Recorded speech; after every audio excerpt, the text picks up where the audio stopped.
昔々魔術師がいました。彼女は魔法の練習を頑張っている。そして憑依されました。ついに勇者にやられた。物語が終わる。はいはい。着物を出荷する。これは沼基地局のディスプレイです。ほとんどのプレイヤーは見たことがあると思います。しかし、これはパズルです。信じないの？次の図を見てください。全部で40元です。それとも六角形のパズルですか？このパズルの意味は何ですか？またどんな内容が隠されていますか？後で解析します。ストーリーに戻りましょう。サリーは私たちに質問をした。でも彼女は廃棄体研究を完成させるために多くの犠牲を払っていたが、今は危険な変わり者としてしか扱われていない。彼女には不公平だ。この質問はレビリアというより、むしろサリーが自分に尋ねている。ナミシスは斜面天使を改造したものだ。今の彼女は体の構造的にはもう人間とは言えない。だから彼女はレビリアに共感している。彼女はレビリアが普通の人として扱われることを望んでいる。特別扱いされないようにしてほしいんです。主役の会話では、レベの夢の中で彼女と意識がつながっている。レビーはアビスなのでしょうか。海域体の記述によると、8の巣の意識を持っています。巣母は最大の上限です。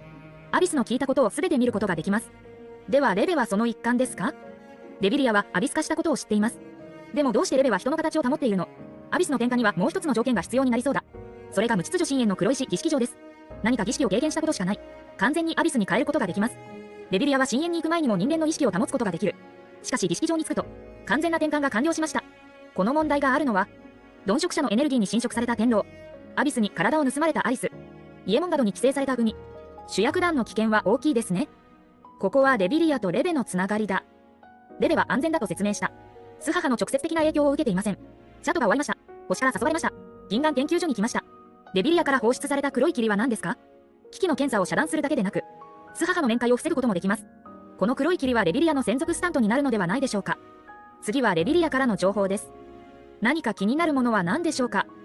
巣母は誰に監禁されていますか？前にも色々推測しました。イカロスの話を見てみましょう。それとも古い恨みか。矛先は枝星の先住民枝星人に向けられています。人類は西暦2547年に植民地した枝星です。今は紀元2712年です。全部で165年です。それも風ちゃんが遺跡が人間が食べたわけではないと推測した理由です。そしてなぜ先住民文明の存在があるのか。間星は人類が第二地球と呼ばれています。環境も生命を育むことができるということです。では古い枝星人はどこにいるのでしょうか。今まで足を踏んでいたエリアでは枝星人を見たことがありません。しかし彼らが建てた遺跡を見つけることができます。遺跡は全てのプレイヤーが入ったことがあるでしょう。でも本当にどこにあるか知っていますか？地図で見たのは本物の遺跡ではありません。遺跡の転移門です。この古い転送扉は見下ろしてみると正三角形だ。3本の辺に1つずつ入ることができます。真ん中の光柱が私たちを対応する遺跡に送ります。ディーン3遺跡では周辺の環境がよく見えます。ここはアナツ大陸とは思えません。周辺には旧連邦の建造物も見えます。大災害前の人類の遺跡の研究はすでに深く行われていることがわかる。では、枝星人はどこにいますか？今見えるのは彼らが残した彫像だけです。風が各遺跡を駆け去った。多くのデザインの彫像を発見しました。彼らにも男女の別があることがわかる。そして魔法使いのような存在があるようだ。遺跡の石刻に彼らの印を見つけることができます。人物壁画もあります。彼らが使っている武器は火矢兵器が多い。でも彼らの手にも水晶のようなものがあります。母親を監禁する力があるのは彼らではない。彼らの身体からわかるように、彼らの体は恩赦天使に似ている。そのために生体金属は遺跡に由来していると推測されました。恩赦天使は枝星人に基づいて生まれた。ちなみに遺跡にも海域体の卵があります。これはサソリ卵だと言われています。風ちゃんわざわざ調べてみました。サソリは結局動物です。男性ですが表面にはこの不死状物は出ません。そのため私も砂漠のサソリに行きました。ここでは逆に卵の存在は見つからなかった。この卵はアナツの遺跡にはかなりの数がある。C2 遺跡はどこにでもあります。ハガドがこの遺跡を使っていたことは知っています。もしこの卵がハイガルドの使用中に現れたら、本の記載がないはずがない。研究に出されないはずもありません。これは遺跡の卵がハイガルド研究所で廃棄された後、その後ハイガルドは誰も遺跡を探索しませんでした。西暦2667年以降に現れた卵です。これで多くの問題がはっきりしました。アイダのこのパソコンで時間位を見つけました。しかし前のいくつかしか削除されていません。説明後続には全ての遺跡位置が記載されている可能性があります。遺跡でも枝の子が見えます。明らかに彼らは古代文明に興味があります。アイダの子は遺跡に興味がある。だからハイカーダーはフランツに遺跡を調査させた。では調査中に必ず海域体の卵に触れることになります。つまりハガドも遺跡の中のこの卵の存在を知っているということです。リラと連絡を取った後、リラはこの卵だけでなく、孵化した個体も現れました。ついに魔客チームを秘密調査に派遣した。魔客は巣母の存在を知って、巣母の居場所を探していました。巣母は海域卵の覚醒の鍵です。では巣母はどこから来たのでしょう。現在2つの推測があります。1つ目は枝星人が育てたものです。海域体は群れ全体が生物軍隊です。戦闘に参加するために奴隷にするために、海域体の現在の種類から見ると、軍隊のモデルにもなりました。2つ目はエイリアンの来客です。スハハは侵入側に属している。枝星人とアビスは激しい殺し合いをしたことがある。最終的にスハハを監禁しました。でも彼女を消すことはできなかった。残りの海域体は伏期に入っています。大災害の異変が巣を起こした。灰域族軍を呼び覚まし始めました。灰色域体はなぜ生態研究所を攻撃するのですか？以前にもいろいろ推測したことがある。でも沼の地図を出ると、目的が明らかになった。繁殖のために、海域体の発生以前の紹介は、強力なアビスは灰色域体を伴います。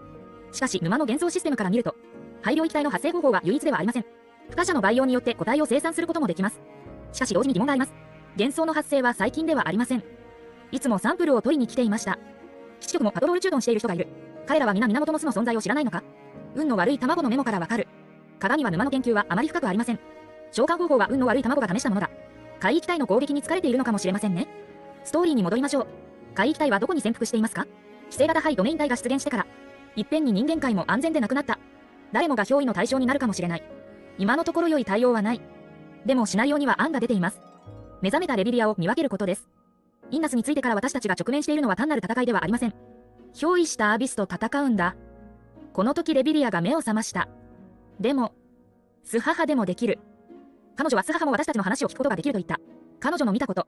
後ろのスハハは知っています。つまりスハハも無秩序な深淵に行ったことを知っています。レビリアがレベを探していることも知っている。鏡で起こったことも知っています。アビスに完全に転換した後、レビリアはスハハの耳目に相当する。しかし、それをするとき博士は黒い霧で覆われていた可能性もあります。この黒い霧は万能ですね。ストーリーバグを修復する。でも、スハハのような知的な存在は、レビリアの異常に気づかないのだろうか。後でわかります。ストーリーではスハハがインナスの海底のものに惹かれるのは一度だけではありません。海底のものは一体何なのでしょうか。何千人もの子供がそれを解放する必要があるのでしょうか。ここでは明らかに重要な情報が足りません。放出とはスハハのことです。しかし、それは何人の子供たちに何をして釈放することができるのでしょうか。海底のものを見つける。海底のものはスハハを解放することができます。今回のストーリーではスボの記述はまだ断片的です。まずレベリアは巣の母が黒石の檻の中に閉じ込められていると言った。黒石は無秩序な深淵のような材料です。黒石の檻が監禁されている巣母なら、無秩序な深淵に監禁されているのは海域体です。人間の第三都市計画で目覚めた。監禁している以上、無秩序な深淵の主人は誰だろうか。無秩序な深淵に儀式場が存在する。アビスの完全な転換の鍵だと推測していました。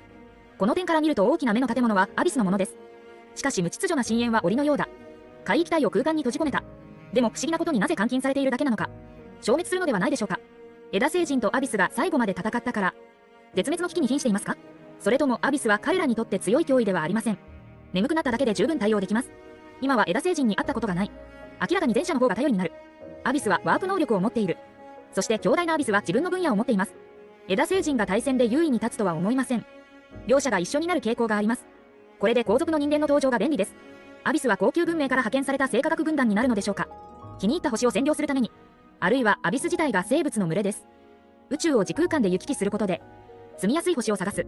そして元住民を消滅させたり転化したりします。しかし彼らは枝星人の手でぺしゃんこになってしまった。巣母も監禁されています。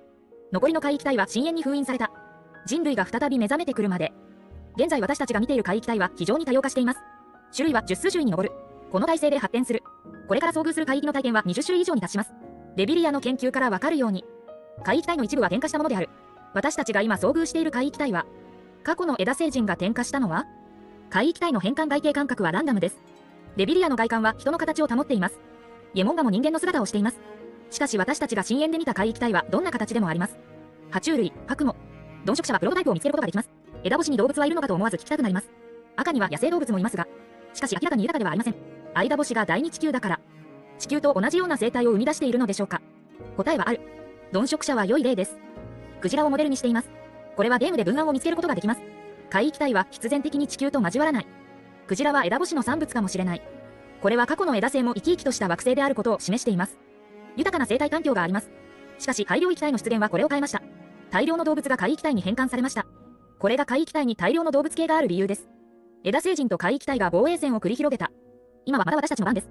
レビリアは黒石の檻はインナスの近くにあると言った。無秩序な深淵のような空間があると推測する。これは推測する必要はありません。ストーリーは疑似といえばあるに違いない。でもなぜイカロスがスハハを追ったのか気になります。多くの場所を走りました。もしかしてスハハがいる空間は自由に移動できますか？博士はスハハの古い記憶と憎しみは、スハハは私たち人間に恨みはないに違いない。憎しみがあるのは監禁されている人かもしれない。つまり枝星人です。これは枝星人がスボを監禁したことを証明しています。そうでなければこの古い恨みはどこから来たのかわからない。博士はスハハが彼女に気づいたと言った。再び黒い霧の中に隠れた。でもこれで本当に大丈夫ですか？今回の話が全ての災いの始まりだとは知らなかった。なぜなら今回の会議は、スハハは全工程傍受した。そして一時も漏らさない。信じられないならその後の展開を見てみましょう。私たちはボルネーズに行くつもりだった。でもヒリーは5分前は大丈夫だと言いました。今は座標が特定できません。この全てはあまりにも偶然ではないだろう。事実の真実は、博士と会議が終わったばかりです。坪田連調整全工程会議に参加します。そして私たちを止めるために、ゲムガトを沼に派遣する。ある不運な魔術師に身を寄せています。そして紹介所に行って防御力場を停止した。同時にグレードメインは3つの基地局を攻撃しました。これでヒリーが言った躍進門事件が起きました。しかしここにも疑問があります。この時のイカロスはベラにいたのだろうか。時間は1時に戻る。ウハヤシはハイガルド本部に援助を求めると言いました。エヴァンズが連絡しているのはイカロスです。一気に論理性が強くなったような気がしませんか？彼は転送門を通って帰ってきたのだ。でも先に鏡について説明しました。スハハは今回の会議を非常に重視している。すぐに基地局を破壊した。彼女はハガドの人が関与することを望んでいない。海底のものが非常に重要だということです。紹介所に行くところです。アマローの声が聞こえてきた。10番の紹介所で事故があったそうですか？ええ、あなたも混ぜますか？ついでに申し上げますが、私は偉大な秘密を見つけた。アマローは鈍色者の攻撃を片手で受けた人であることはよく知られている。その後ずっとこのエネルギーに侵食されています。夜眠れない。実はこれはゲームでも研究されています。レビリアの実験室に E 型ポリマーの記載があります。海域体エネルギーは生体の神経系に刺激作用がある。単兵作戦能力を強化することができる。しかしこの物質の体への腐食を防ぐことができます。アマローは力を得るためにも莫大な代償を払った。移植人にはこのように来ました。ここの通信は明らかに無意識ではありません。林から派遣されたのです。アマローは鏡の都の底板である。この前研究室に行っても、それとも今ホイッスルに行きますか？林長剣に属しています。林もそれを重視していることが分かりました。かわいそうに今の鏡は誰かの小さな子しか残っていません。